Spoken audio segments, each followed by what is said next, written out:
வணக்கம் தலைவா, அனைவருக்கும் இனிய வணக்கம். இன்னைக்கு நம்ம இந்த வீடியோல எதை பற்றி பார்க்க போறோம் அப்படின்னு பார்த்தீங்கன்னா, டிஆர்பி மற்றும் பள்ளி கல்வித்துறையில வந்திருக்க முக்கியமான தகவல்களை பற்றி இந்த வீடியோல பார்க்கலாம் வாங்க.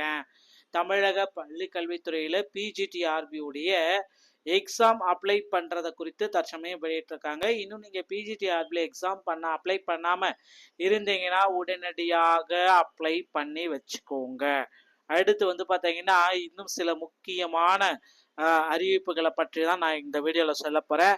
ஸோ கண்டிப்பாக பிஜிடிஆர்பியுடைய வேகன்சிஸ் உயர்த்துவாங்களா இதை பார்க்கலாம். ஸோ இன்னும் வந்து பார்த்தீங்கன்னா இந்த பிஜிடிஆர்பிக்கு வந்து பார்த்தீங்கன்னா 69 நாட்கள் மட்டும்தான் இருக்குது.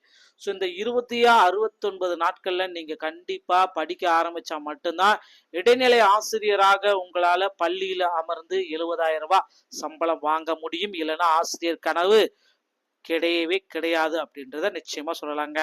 பள்ளி கல்வித்துறையில இன்னும் சில முக்கியமான அறிவிப்புகள் நமக்கு வெளியா இருக்கு. என்னென்ன அது குறித்து இந்த வீடியோல உங்களுக்காகவே இப்பொழுது நான் சொல்ல போறேங்க. என்ன சார் இந்த பள்ளி கல்வித்துறையில என்ன அந்த மாதிரி ஒரு அறிவிப்புகள் அனைத்தும் வெளியா இருக்கு அப்படின்னு நீங்க கேட்கலாம். கண்டிப்பாக பள்ளி கல்வித்துறையில எல்லாருமே எக்ஸ்பெக்ட் பண்ண மாதிரி சில முக்கியமான அறிவிப்புகள் அனைத்தும் வந்துட்டே தாங்க இருக்கு. நாளுக்கு நாள் ஆசிரியர் தேர்வு வாரியத்தின் மூலமாக கிட்டத்தட்ட நிறைய மக்கள் பயனடைஞ்சிட்டு வராங்க. ஸோ ஆசிரியர் தேர்வு வாரியத்தில் தற்சமயம் தற்காலிக ஆசிரியர்களை நியமனம் செய்ய இருக்கிறதா தகவல் வந்திருக்குங்க. ஸோ ஒரு 15லேருந்து ஒரு 13லேருந்து ஒரு 15,000 ஆசிரியர்களை தற்காலிக ஆசிரியர்களாக நியமித்து கொள்ளலாம் அப்படின்ட்டு சில முடிவுகள் வந்திருக்கிறதுனால ஆசிரியர் தேர்வு வாரியத்தில் ஒரு நல்ல செய்திகள் தினசரி வந்துட்டு தாங்க இருக்கு. ஸோ இப்போதைய சுச்சுவேஷன் பிரகாரம் வந்து பார்த்தீங்கன்னா பள்ளி கல்வித்துறையில் பிஜிடிஆர்பியோட நோட்டிஃபிகேஷன் கொடுத்ததுனால இந்த பிஜிடிஆர்பியோடைய எக்ஸாம் வந்து போஸ்ட்போன் ஆயிட்டு புதிய தேதி அக்டோபர் 10, 12 தற்சமயம் வெளியிட்டிருக்காங்க. ஸோ அந்த பிஜிடிஆர்பிக்கு என்னதான் மார்க் எடுக்கணும், எவ்வளோ மார்க் எடுத்தால் உங்களால் போஸ்ட் போக முடியும், எல்லாமே நீங்கள் தெரிஞ்சுக்கணும். நம்ம சேனலில் அடிக்கடி வாட்ச் பண்ணிட்டே இருங்க. சில தகவல்கள் அனைத்துமே பிஜிடிஆர்பி சம்மந்தப்பட்ட தகவல்கள் நம்ம சேனல் மூலமாக உங்களுக்கு உடனுக்குடன் தெரிவிக்கப்பட்டு வருதுங்க. ஸோ இப்போதைய சுச்சுவேஷன் பிரகாரம் வந்து பார்த்தீங்கன்னா பிஜிடிஆர்பி எக்ஸாமுக்கு இந்த ஈக்குவலன்ஸ் சர்டிஃபிகேட்டு எல்லாமே வெப்சைட்டில் விட்டுருக்காங்க. அது எல்லாமே நீங்கள் டவுன்லோட் பண்ணி அந்த ஈக்குவலன்ஸ் சர்டிஃபிகேட்ஸ் எல்லாமே நீங்கள் ரெடியாக வச்சுக்கோங்க. அதுதான் ரொம்ப ரொம்ப இம்பார்ட்டன்ட்.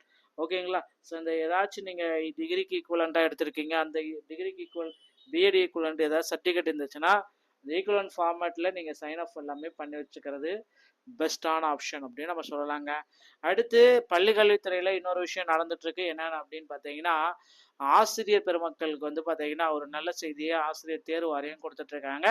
டெட் தேர்வு தாள் 1 மற்றும் தாள் 2க்கு உண்டான அறிவிப்பு ரெடி ஆகிட்டு இருக்கு. ஸோ தாள் 1 மற்றும் தாள் 2உடைய நோட்டிஃபிகேஷன் எப்போ வரும் அப்படின்ட்டு மக்கள் எல்லாருமே வெயிட் பண்ணிட்டு இருக்கு. இந்த நேரத்தில் டெட் தேர்வுக்குண்டான நோட்டிஃபிகேஷன் ரெடியாக இருக்கு. இதோடைய அறிவிப்புகள் வந்து பார்த்தீங்கன்னா என்னைக்கு வெளியாகும் அப்படின்ட்டு மக்கள் கேட்டுட்டே இருக்காங்க. டெட் தேர்வு தாள் 1 மற்றும் தாள் 2உடைய நோட்டிஃபிகேஷன் கண்டிப்பாக இன்னும் ஓரிரு தினங்களில் ஆசிரியர் தேர்வு வாரியத்தின் மூலமாக வெளியிட இருக்காங்க அப்படின்ற தகவல் வந்திருக்குங்க. ஸோ பள்ளி கல்வித்துறையில் இந்த தகவல்கள் எல்லாமே ரொம்ப ரொம்ப இம்பார்ட்டண்டாக கருதப்படுது.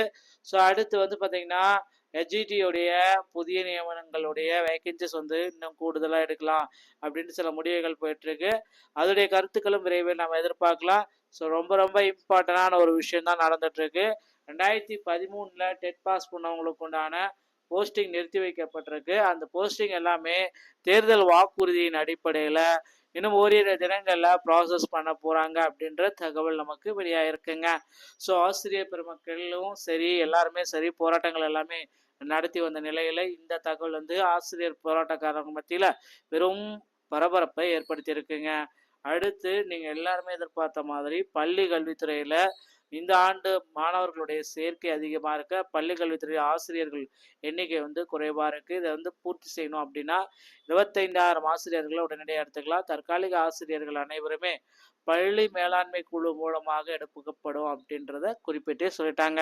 ஸோ பள்ளி மேலாண்மை குழு என்ன செய்தோ அது மட்டும்தான் இங்கே வந்து ஆசிரியர், அவர் மட்டும்தான் இங்கே ஆசிரியராக இருக்க முடியும் அப்படின்ற தகவலும் நமக்கு வெளியாக இருக்குங்க.